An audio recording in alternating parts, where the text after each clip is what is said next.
Hello everyone. So I hope that everyone is safe at home and now you have started enjoying the online lectures. In chemistry, we are going to start with the first chapter, the periodic table, that is classification of elements. If you remember 9th standard, we did why do we need to classify elements or what was the need for classification. The reasons were discovery of large number of elements, studying individual element and its compound was a tedious task. After rearranging the elements, that become easier. Grouping of elements with maximum resemblance into families, properties of element reappear at regular interval. Now, if you remember, we have done the four laws. First one was Robinette triad. That is, if we arrange a group of three elements in the increasing order of the atomic mass number, the atomic mass number of the middle element will be the arithmetic mean of first and the third element. But you don't have to learn this year because we will be starting with modern periodic table this year. You do not have Dobinet's law of triad, Newland's law of octave and Mendel's periodic table in 10th standard. We will directly start with modern periodic table. If you remember, modern periodic law was given by Henry Moseley. We had done this law last year. It states physical and chemical properties of an element are periodic function of their atomic number. That means if we arrange the elements in the increasing order of atomic number, the periodicity of the elements are observed. With the help of Niels Bohr, Henry Moseley prepared a periodic table that is called as modern periodic table, which you can see on your screen. This table has 7 periods and 18 groups. When I say period, this is a period number 1, period 2, period 3, period 4, period 5, period 6, period 7. And when I talk about groups, these are your groups. That means when you are moving from left to right, you are moving across the groups, and you are moving from top to bottom, you are moving across the periods. But when I speak about particular group or particular period, if I say look at group number 1, so which group you have to look at? Group number 1 means this group, the line which I have drawn. Hydrogen, lithium, sodium, potassium, rubidium, cesium, francium, all these elements belong to group number 1. If you remember, we did a clue also that group number indicates the number of valence electrons and period number indicates the number of cells. Now if I say period number 3, then this will be a period number 3, which consists of sodium, magnesium, aluminium, silicon, phosphorus, sulfur, chlorine, argon. If I say period number 4, your period number 4 will be potassium, calcium, scandium, beryllium, vanadium, chromium, manganese, iron, cobalt, nickel, copper, zinc, gallium, germanium, and so on. In this class, 10th standard, we are going to particularly focus on the periodic trends. That was first thing, and to find out the position of elements in the periodic table. With the help of valency, what type of compounds or oxides are formed from these group elements. Now let's understand the trends first. What was a trend? Or what was the reason of periodicity in properties? First, let us understand this in the modern periodic table. Now in modern periodic table, elements when arranged in increasing order of atomic number showed similarity in properties after regular intervals. This was termed as periodicity in properties. The reason for periodicity in properties are reoccurrence of similar electronic configuration. Now what do I mean reoccurrence of similar electronic configuration? If you look at group number 1, which consists of hydrogen, lithium, sodium. Now if you look, hydrogen has atomic number 1, lithium has atomic number 3, sodium has atomic number 11, potassium has atomic number 19, rubidium 37, cesium 55, and francium 87. So if you write the electronic configuration of these elements, hydrogen will be 1, lithium will be 2 1, sodium will be 2 8 1, and potassium will be 2 8 8 1. You can see from these examples, and as we are moving in a group, the number of valence electrons remains the same, that is 1. But as we are moving down a period, like in period 1 we have hydrogen, so we have only 1 shell. In period 2 we have lithium, that is 2 shells. In period 3 we have sodium with 3 cells, and in period 4 we have potassium with 4 cells. Rubidium will be with 5 cells, cesium will be with 6 cells, and francium will be with 7 cells. That means from this we can conclude that group number indicates the number of valence electrons and your period number indicates the number of cells. If suppose I say, or in the examination they ask you, an element occupies 4 cells and has 2 electrons in the valence shell, how will you complete that? Now those 4 cells will be K, that is L, M and N.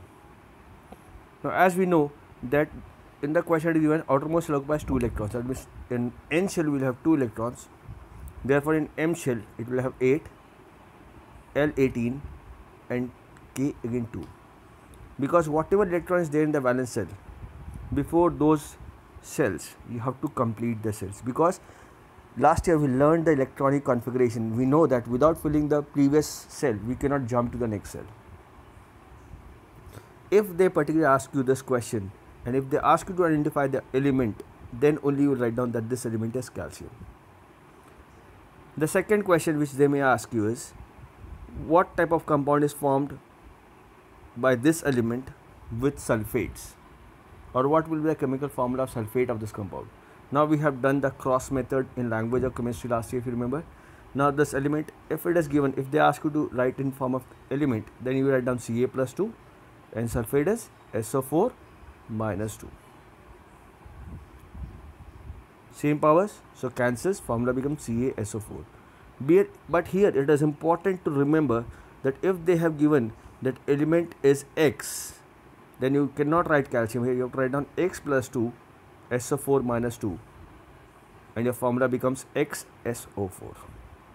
Please remember, if the question is asked in form of X, Y and Z, you have to answer the question in X, Y, Z form. If they have not mentioned anything, you can use the name of the element, or if they have asked you to write the name of the element, then only you can use the name of the element. I'll be discussing these questions at the end of the lesson. Now we have learned the salient features of the modern periodic table. This is there in 10th standard.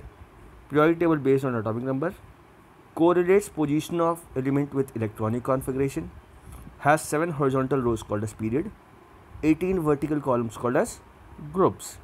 Transition across a period is from metallic to non-metallic. If you remember, metals are on the left hand side and non-metals are on the right hand side.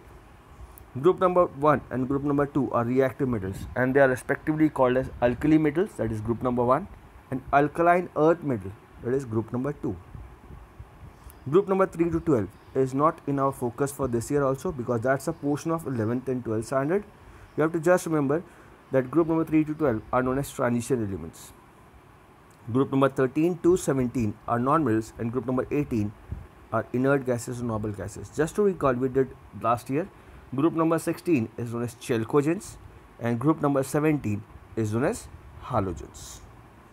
Why halogens? Because group number 17 have compounds or elements which forms salt. Now period number, the number of electronic cell as we discussed. First period shortest with only 2 elements. Period 2 and 3 are short with 8 elements each. 4 and 5 are long with 18 elements each, where period 7 the longest with 32 elements. Now you may have a doubt, where are the 32 elements? You can see only 18 groups, so you should have maximum 18 electrons. But in group number 6 and group number 7, you have 2 series which is kept outside or below the periodic table. One is the lanthanide series, which is from group number 6, period number 6, and the second one is actinide series, which is from period number 7. Now period 2 consists of bridge elements. What are bridge elements? Elements which show similarity in properties to element of period 3 diagonally. What am I diagonally? Like lithium has properties similar to magnesium, beryllium has similarity to aluminum, and boron shows similarity to silicon. Therefore they are called as bridge elements. I hope that bridge elements are clear. In period number 2 and period number 3, there is a diagonal relationship between the elements, like lithium resembles magnesium, beryllium aluminum, boron silicon, and so on. Therefore they are called as bridge elements. Now number of electron shells remains same as we move from left to right. Now let's take the example of elements like period number 3. If we take sodium, atom number 11, magnesium, atom number 12, aluminium, atom number 13, silicon, atom number 14, phosphorus, atomic number 15, sulfur, atomic number 16, chlorine, atomic number 17, argon, atomic number 18.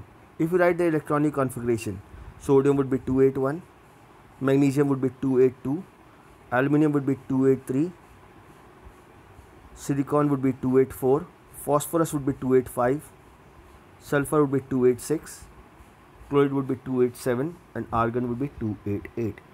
You can clearly see as you are moving from left to right, that means across a period, the number of valence cells remains the same, only the number of valence electron increases. Similarly, when we move from top to bottom, like hydrogen, lithium, sodium, potassium. Now hydrogen has atomic number 1, lithium 3, sodium 11, and potassium 19. If you write the electronic configuration 1, 2, 1, 2, 8, 1, and 2, 8, 8, 1. You can see as you are moving across a group, the number of valence electrons remains the same, but the number of cells goes on increasing. Now, period. Chlorine bonding with other elements of period 3 shows a transition from ionic to covalent bonding. For example, NaCl is ionic in nature, whereas PCl5 is covalent. That means if you see or if you generalize, group number 1 elements forms ionic compound with group number 17 elements. Also similarly, group number 2 elements forms ionic compound with group number 17 elements. But when you are moving across a period, the ionic bond formation changes to covalent bond.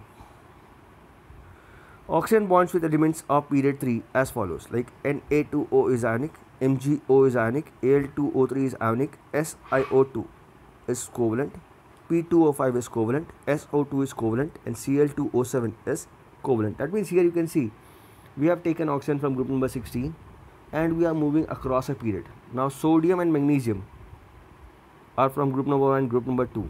Aluminium is from group number 13.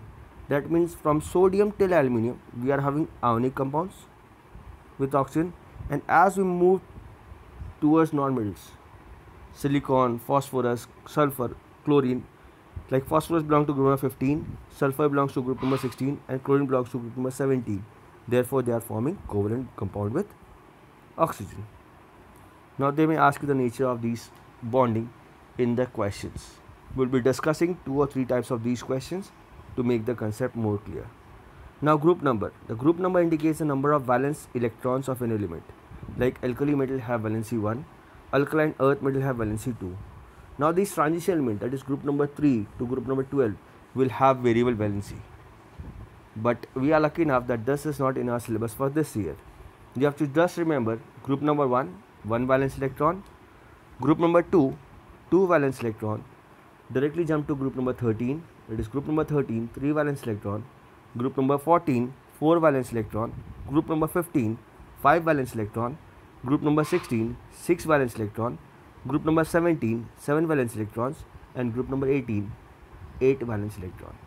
If I say valency, your valency would be group number 1, valency 1, group number 2, valency 2, skip group number 3 to 12, then group number 13, valency 3, group number 14, valency 4, group number 15, valency again 3.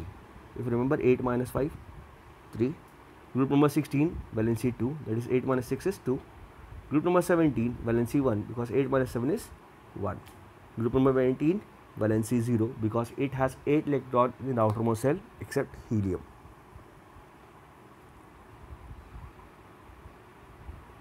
Now, comparing alkali metals and halogens. Why we are comparing alkali metals and halogens is because alkali metal donates 1 electron to achieve octet, whereas halogens accept 1 electron to achieve its octet. Like take the example of sodium and chlorine.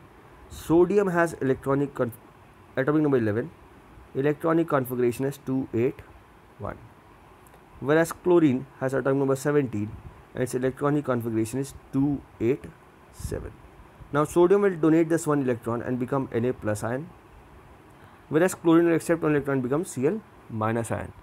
Now both the elements have valency 1, but sodium is donating electron, therefore it is electropositive in nature, whereas chlorine is accepting one electron, therefore it is electronegative in nature.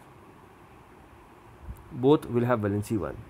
Now you can see in my second column, valency 1 for group number 1 elements and valency 1 for group number 7 element. But in group number 1 they have 1 valence electron, and in group number 7 they have 7 valence electron. Nature, group number 1 elements are highly electropositive, highly reactive and metallic in nature, because when you are moving from left to right in the periodic, metallic character decreases and non-metallic character increases. We will be doing the trends also. Now group number 7 elements are highly electronegative, highly reactive and non-metallic. Now conductivity, group number 1 are good conductors of electricity, whereas group number 17 elements are highly electronegative. Group number 1s are strong reducing agent. When do we say it's a reducing agent? When a element donates electron, it undergoes oxidation, because loss of electron is oxidation, and the substance which undergoes oxidation behaves as a reducing agent. Whereas group number 17 elements accepts electron, acceptance of electrons is reduction, and the element which undergoes reduction behaves as a strong oxidizing agent. Electronegativity. Now this is one of the trend which we are going to discuss. What is electronegativity? The tendency of an element to attract the shared pair of electrons more towards itself is called as electronegativity. Like in case of HCl, when the bond is formed, chlorine is sharing its 7 electron with 1 electron of hydrogen. Therefore the shared pair between hydrogen and chlorine is more attracted towards chlorine, because chlorine is more electronegative as compared to hydrogen. And the reason is same, because hydrogen belongs to group number 1 and chlorine belongs to group number 17. Now reaction with hydrogen, group number 1 forms ionic hydrides, whereas group number 17 forms covalent hydrides. You can see the example, lithium hydride, sodium hydride, and in group number 17 you have hydrogen fluoride, hydrogen chloride, hydrogen fluoride, hydrogen fluoride, etc.